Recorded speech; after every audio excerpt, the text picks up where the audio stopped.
વર્ષથી પાલેજમાં જૂના અને જાણીતા computer, laptop, CCTV camera service, printer repairing તેમજ નવા અને જૂના કોમ્પ્યુટર લે-વેચ કરનાર.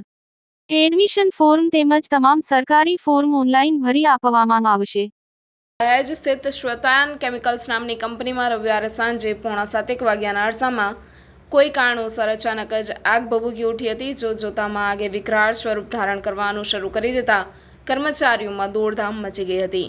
ઘટનાની જાણ થતાં દહેજ ફાયર વિભાગ તેમજ આસપાસની કંપનીઓમાંથી લાઈવ અંબા બોલાવવામાં આવતા તેઓએ પાણીનો મારો ચલાવી આગ ઓલવવાના પ્રયાસો શરૂ કર્યા હતા. આગની જ્વાળાઓએ કંપનીને ચપેટમાં લઈ લેતા તેમાંથી નીકળતા ધુમાડા આકાશમાં ઊંચે સુધી ઉડતા 5 થી 7 કિલોમીટર દૂરથી પણ આગ લાગી હોવાનું જણાઈ આવતું હતું. ઘટનાની જાણ થતાં દહેજ પોલીસનો કાફલો પણ ઘટના સ્થળ પર દોડી આવ્યો હતો.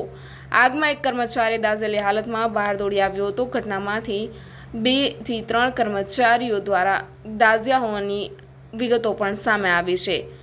ઈજાગ્રસ્તોને નજીકના આરોગ્ય કેન્દ્રમાં ખસેડવાની કવાયત હાથ ધરાઈ હતી. આગની ઘટનાથી બચવા માટે એક કર્મચારી કંપનીના ધાબા પર દોડી ગયો હતો. જોકે ફાયર વિભાગની ટીમે તેને ભારે જહેમત નીચે ઉતાર્યો હતો. ફેક્ટરી ઇન્સ્પેક્ટર જાગૃતિબેન ચૌહાણે જણાવ્યું હતું કે ભારત રસાયણ કંપનીની સામે અને ઇન્ડોર રેઝિંગ કંપનીની બાજુમાં આવેલી શ્વેતાયન કેમિકલ્સ નામના નાના યુનિટમાં આગ લાગ્યાની માહિતી છે.